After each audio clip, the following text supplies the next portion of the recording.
Welcome to Civics and Coffee. My name is Alicia, and I am a self-professed history nerd. Each week, I'm going to chat about a topic on U.S. history and give you both the highlights and occasionally break down some of the complexities in history and share stories you may not remember learning in high school, all in the time it takes to enjoy a cup of coffee.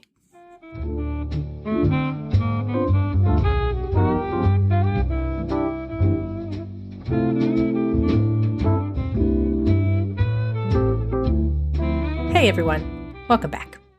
It's been a few weeks, but I am officially getting back on track with my linear narrative to share the story of First Lady and undercover politician Sarah Childress Polk. Wife to 11th President James K. Polk, Sarah was not just a supportive spouse who cared for house and family while her husband etched out his political career. Instead, the Polks acted in partnership, and it was often only Sarah who could fulfill the extensive demands of her workhorse husband. Despite all of this, much of the work Sarah Polk did on behalf of her husband was lost to history for quite some time. As I will discuss in this episode, some of this was due to Polk's own actions, both during and after her husband's presidency. So, who was Sarah Polk? What role did she play in her husband's political life? And what legacy did she leave behind? Grab your cup of coffee, peeps. Let's do this. Sarah Childress was born on September 4th, 1803, to Joel and Elizabeth in Murfreesboro, Tennessee. As was fairly common at the time, the Childress family made their money through a combination of land speculation and off the free labor of enslaved individuals. Joel and Elizabeth Childress may have proactively planned their family. In her treatment of the life of Sarah Polk, historian Amy Greenberg believes Elizabeth's abrupt end at childbearing, despite still being of fertile age, could be seen as a sign of the decision on the Childress family, or of Elizabeth independently, that 6 children were enough. Sarah's father was progressive for the time period and ensured his daughters received a robust education, including paying for private tutoring for his young daughters to Samuel Black, the principal of the all-boys school Sarah's brothers attended. Thus, between tutoring, attending the common school, and a finishing school, Sarah was well-rounded and primed for her future role as a political wife. Joel Childress was also ahead of his time in that he was very doting towards his children. Though very little is known about the details of Sarah's youth, there is evidence that the family was on friendly terms with future President Andrew Jackson. Sarah likely had to mature quickly when her father passed away in 1819 at just 42 years old. Just 16, Sarah's formal education ceased so she could return home to care for her mother. In another example of how progressive her father was, Joel Childress left equal portions of his estate to all of his children, making Sarah a wealthy young woman. Sarah initially met her future husband while under the tutelage of Samuel Black. The young future president, then 19, was attending the same school Black ran. Given their 8-year age difference, the two did not become romantically linked until much later, and rumor has it was mentor and political ally Andrew Jackson who suggested Polk seek Sarah's hand in marriage. Whatever his reason, James and Sarah were wed on New Year's Day, 1824, just as the young politician was beginning his legislative career. The couple never had children of their own, likely due to complications from a gallstone surgery when James was a young man.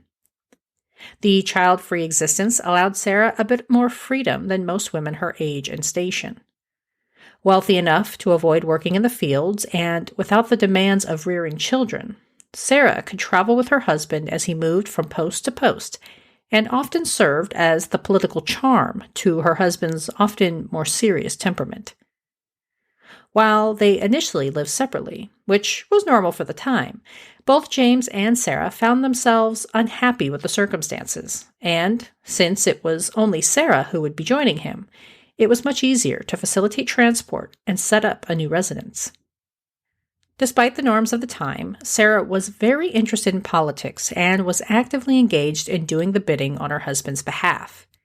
However, Sarah was also very aware of and believed in societal expectations and often put on an air of deference, hiding her political activities under the guise of entertaining guests.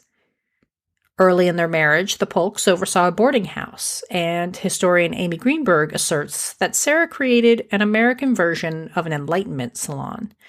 These salons, according to Greenberg, quote, encouraged socializing between men and women and offered opportunities for intellectual debate, end quote. This was a deviation from accepted practices of the period, where women were meant to be seen and not heard. When James decided to run for governor of Tennessee, Sarah took on the role of communications manager. As he traveled the state giving speeches and drumming up support, he fired off terse missives to his wife, demanding she locate specific speeches or letters and respond to various inquiries made on his behalf. Despite that women, by and large, were expected to stay far away from politics and have no opinion on the workings of their government, Sarah's role was well known, as several men reached out to her directly. As you'll know if you listen to the episode on Polk, his tenure in the governorship lasted only a single term, and despite his attempts at re-election, Polk failed to recapture control of the state. However, in 1844, Polk surprised many when he was nominated as a presidential candidate for the Democratic Party. Again, Sarah took on a role in the campaign.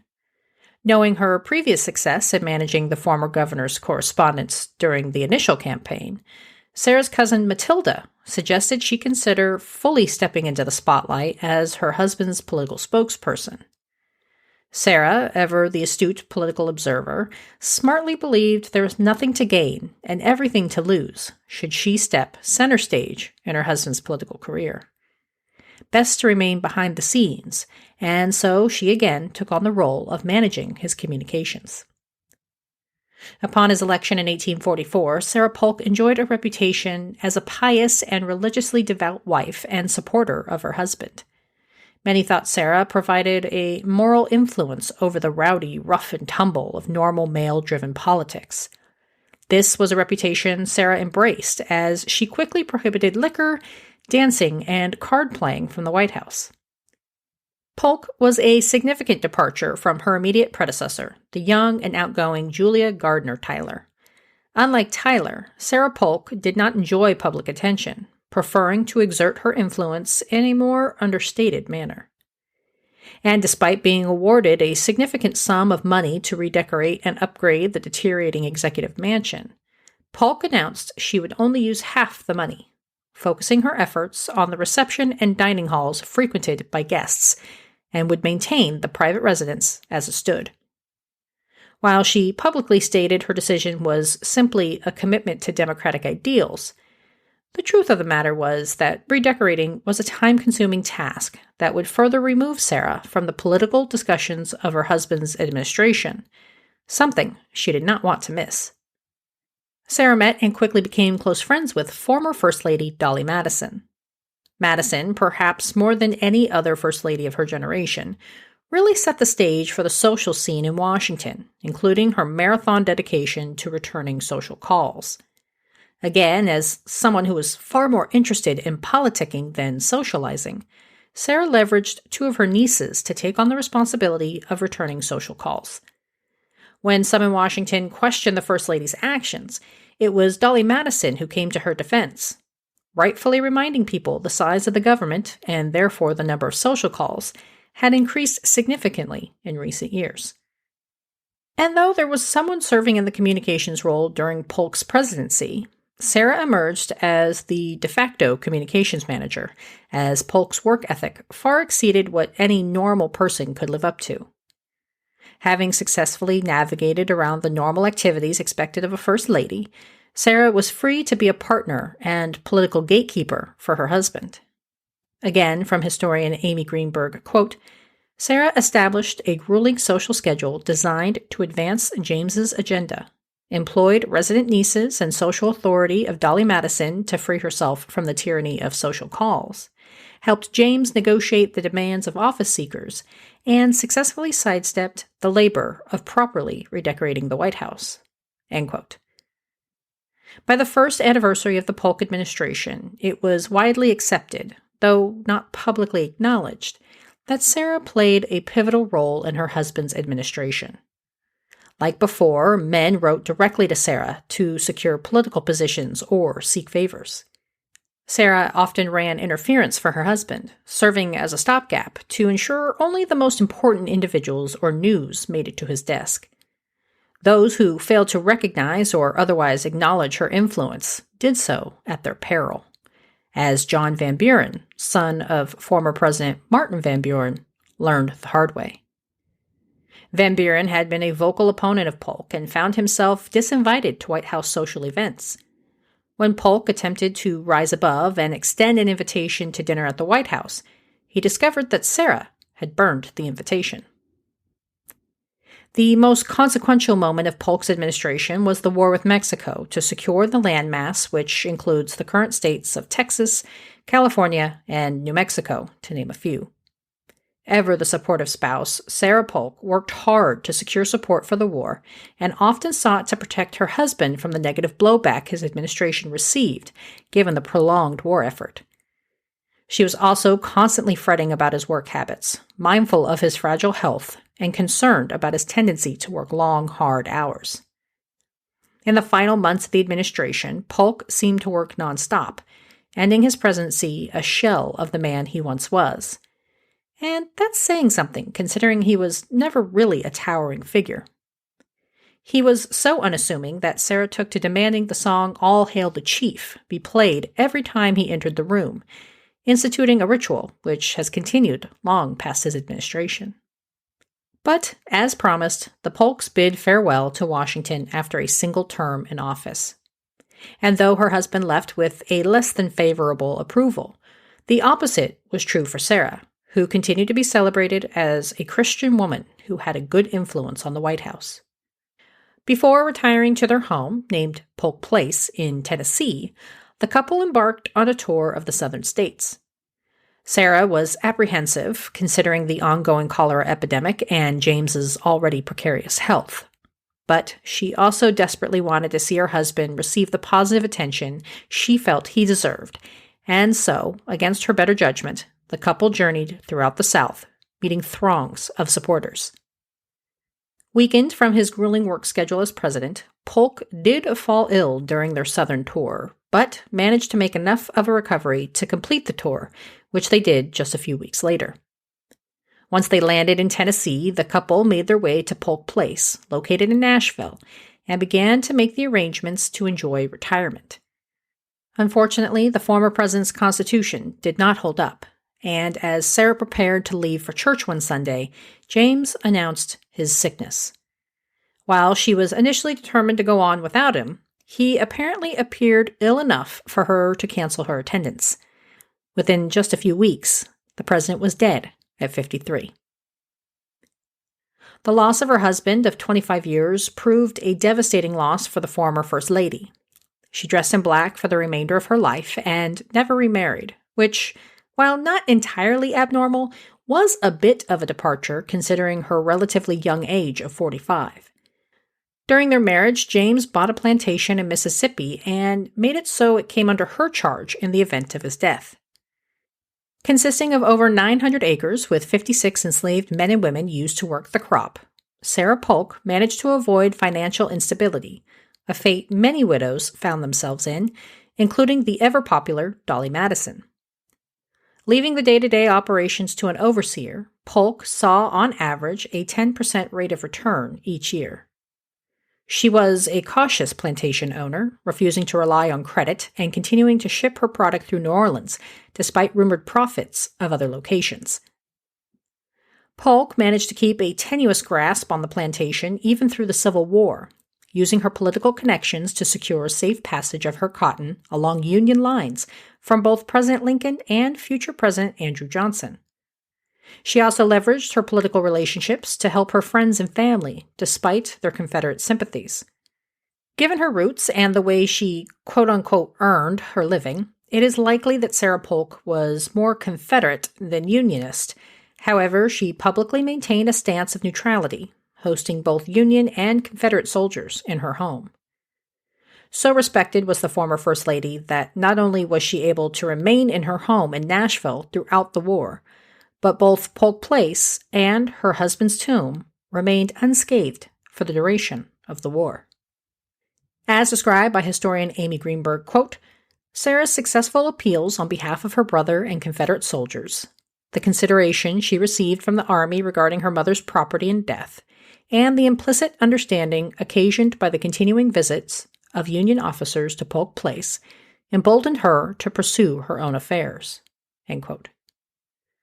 Though Sarah very much believed in the idea of women being in deference to men, she nevertheless became more vocal as the years went by, almost always in defense of her husband. She strived to secure an author to write a biography of the former president, but unfortunately was unsuccessful.